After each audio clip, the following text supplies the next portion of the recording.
আসসালামু আলাইকুম, আমি মেহেদি হাসান। পৃথিবীতে সবাই চেষ্টা করে নিজের পায়ে দাঁড়ানোর। এজন্যই বিভিন্ন ধরনের মানুষ বিভিন্ন রকমের পেশাকে বেছে নেয়। তেমনি আমার এক ভাই নিজের পায়ে দাঁড়াবে বলে ছোটোখাটো একটি খামার গড়ে তুলেছে। পৃথিবীতে কোনো পেশাই ছোট নয়। ছোটোখাটো খামার থেকেই একটি বড় খামার তৈরি হয়। সাহস করে করতে পারলে ইনশাল্লাহ সফলতা এক সময় না এক সময় আসবেই। তেমন আমাদের নাজমুল ভাইও একটি খামার গড়ে তুলেছে। তার খামারটি এক সময় ছোট ছিল, কিন্তু এখন তার খামারটি অনেক বড় হয়েছে। তাহলে চলুন আমরা নাজমুল ভাইয়ের খামারটি দেখে আসি। আপনাদের কাছে আমার একটি অনুরোধ রইল, আমার ভিডিওটি কেমন লেগেছে অবশ্যই আপনারা কমেন্ট বক্সে জানাবেন। নতুন যারা আছেন তারা আমার পেজটি ফলো দিয়ে এবং ইউটিউব চ্যানেলটি সাবস্ক্রাইব করে আমার পাশে থাকবেন। আমরা ইতিমধ্যেই চলে এসেছি নাজমুল ভাইয়ের খামারটিতে। এখানে নাজমুল ভাই আদা এবং মাশরুমের চাষ করে থাকেন। চলুন আমরা ঘুরে দেখি ভাইয়ের খামারটি এবং ভাইয়ের কাছ থেকে কিছু পরামর্শ আপনাদের কাছে তুলে ধরি।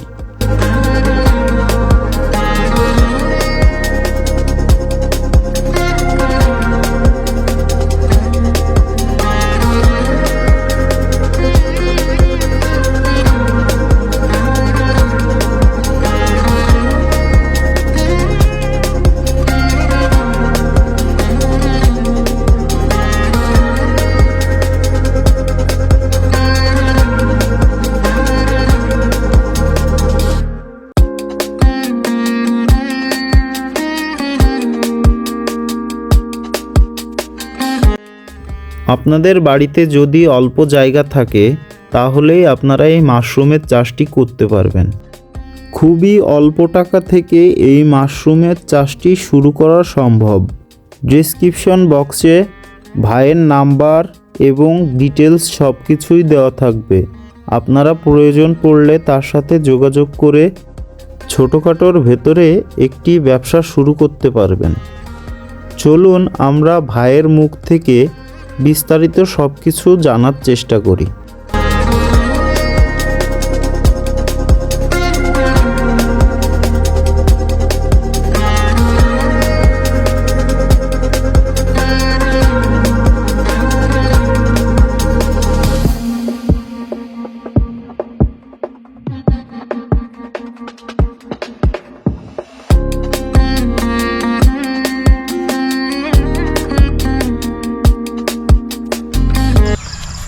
আসসালামু আলাইকুম নাজমুল ভাই, ভালো আছেন? জি আলহামদুলিল্লাহ আছি। তো আজকে আপনার এই খামারটা আমরা দেখতে আসলাম। তো দেখলাম যে আপনি মাশরুম চাষ করতেছেন, আদা গাছ লাগানো, এটা বাড়ি টু আদা। তো আপনি এই জায়গায় কি কি চাষ করে থাকেন ভাই? আমি চাষ করে থাকি, মাশরুম শুরু করছি 2019 সাল থেকে, এবং মাশরুমের পাশাপাশি আমার গরুর প্রজেক্ট আছে, আদা আছে, এখন মাঠে কলা আছে। মূলত আমি কৃষি নিয়েই আছি, এবং এর পাশাপাশি যে কৃষিটা নতুন আসে মূলত সেই কৃষিটা নিয়ে আমি আগে কাজ করি। নতুন ধরনের অফিসের সহযোগিতায় এইটা নিয়ে কাজ করি। এটা কি কৃষি? এখানে কৃষি অফিস আমাদের সার্বিকভাবে সহযোগিতা করে, স্যারেরা মনিটরিং করে, এবং যে উপসহকারী আছে সে রেগুলারই আমাদের খোঁজখবর নেয়। তার সাথে মানে ভাই সম্পর্কের মতো আর কি, তারা রেগুলারই আসে, খোঁজখবর নেয় টোটালি। আচ্ছা, এই বীজগুলাও কি তারাই করে? না, মাশরুমের যে বীজটা আমাদের ল্যাবরেটরি আছে, ল্যাবরেটরিতে টিস্যু কালচার পদ্ধতিতে আমরা বীজটা তৈরি করি। এখানে আমাদের নিজস্ব প্রযুক্তি আছে। মাশরুম এটা তো আপনি অনেক দিন আগে থেকে চাষ করে আসতেছেন। মাশরুম চাষ করতেছি আমি 2019 সালের অক্টোবর মাস থেকে। আচ্ছা, এইটাই যদি নতুন কেউ আসলে শুরু করতে চায় সেক্ষেত্রে কিভাবে শুরু করবে মাশরুম? নতুন কেউ যদি শুরু করতে চাই, আমি বিশেষ করে যেহেতু আমি স্টুডেন্ট, আমি আমার স্টুডেন্ট ভাইদেরকে বলবো যে তারা লেখাপড়ার পাশাপাশি অনেকেই কিছু করতে চায় বা দেখলো যে চাকরি খোঁজে কিন্তু চাকরি পায় না, হতাশায় কাটায়, তারা তাদের লেখাপড়ার পাশাপাশি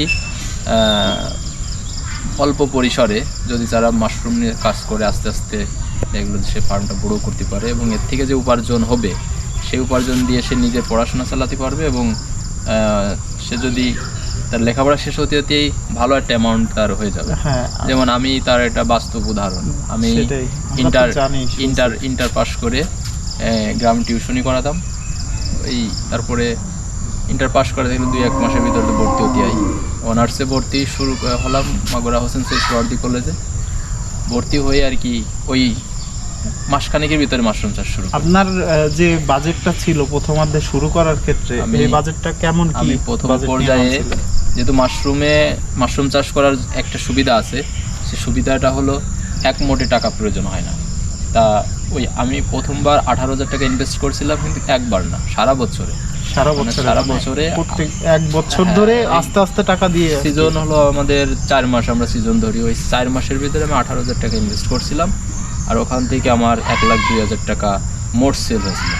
তাহলে আমার এখানে প্রফিটের পরিমাণ প্রায় 84,000 টাকা। হ্যাঁ, 19,000 টাকা 18,000 টাকা ইনভেস্ট করে। এটা হলো 19 সালে শুরু করলাম, কয়েক মাস পরে থেকেই করোনা আমাদের অ্যাটাক করলো। আর এইটার আমাদের এই সময়টা আমরা বেশি কাজে লাগাতে পারছি, কারণ পড়াশোনার বেশি প্রেশার ছিল না।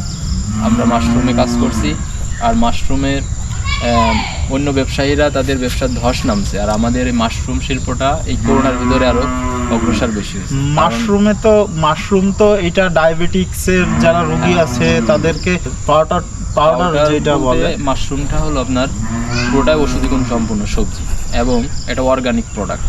কারণ এমন মানে বাংলাদেশ বলে না, বিশ্বের যে কোনো দেশেই যে কোনো সবজি উৎপাদন করতে লাগলেই কোনো না কোনো রাসায়নিক পদার্থ ব্যবহার করা হয়, কিন্তু মাশরুমটা এমন একটা সবজি যে সবজিতে কোনো রাসায়নিক পদার্থ ইউজ করা যায় না, এবং যদি কোনো হাইজেন মেনটেন না করতে পারে তাইলে এটা হলো কন্টামিনেশন সৃষ্টি হবে, অর্থাৎ মাশরুম হবে না। এই কারণে 100% বলা যায় যে এটা হাইজেন মুক্ত।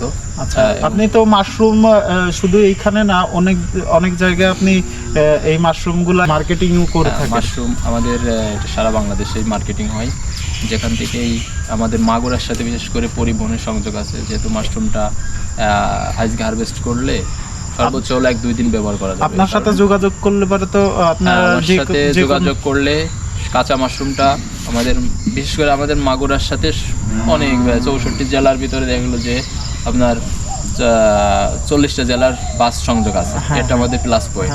সেক্ষেত্রে আমরা যেই যোগাযোগ করুক মাশরুমটা, কাঁচা মাশরুমটা সেল করে দিতে পারবো, আর শুকনাটা আমরা কুরিয়ার সার্ভিসের মাধ্যমে সেল করে থাকি। অবশ্যই, যদি কেউ আমার পেজের এই ভিডিও দেখে যদি কেউ আপনার কাছ থেকে একটু কনসিডার চাই, সেটা তো আপনি অবশ্যই তাদের কনসিডার তো করবই।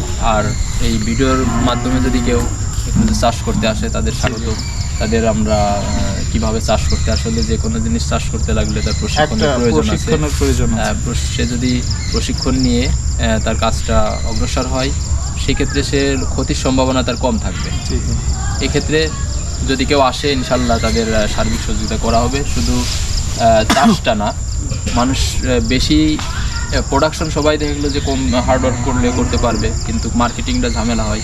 আমরা ইনশাল্লাহ সেই মার্কেটিংটাও তাদের হেল্প করবো, প্রশিক্ষণ দিয়ে আর কি, সেটা সাহায্য করে কীভাবে মাশরুম মার্কেটিং করতে হয় সেটা তাদের নলেজে দিব, এবং তাদের উৎপাদিত মাশরুমও। আচ্ছা, আপনার সাথে যোগাযোগ করলে আপনি কয়টা খাতে সহযোগিতা করতে পারবেন, যে কি চাষ করার মতো মোটিভেশন? এখন আমি মূলত দুটোই সাজেস্ট করব, একটা হলো মাশরুম আর দ্বিতীয়ত হলো আদা। এই আদা চাষটা খুবই প্রফিটেবল একটা ব্যবসা, এবং মাশরুমটাও। আচ্ছা, এই আদা চাষের প্রসেসটা কেমন, মানে এই গাছটা কতদিন থাকবে? এই আদাটা 10 মাসের ফসল, কারণ হলুদ যতদিন হয় আদাও ততদিনই আর কি চাষ হয়। একবার মাটি প্রস্তুত করে লাগাইছি, এতে নিড়ানের বেশি প্রয়োজন নাই, কারণ যেহেতু বস্তায় হচ্ছে, এখানে ঘাস টাস হচ্ছে না। এবং আপনারা দেখেন যে কি পরিমাণে বস্তায় পুরোটাই ভরে গেছে গাছ। এখানে আবার তো আসলে আদাটা তো হয় শিকড়ে।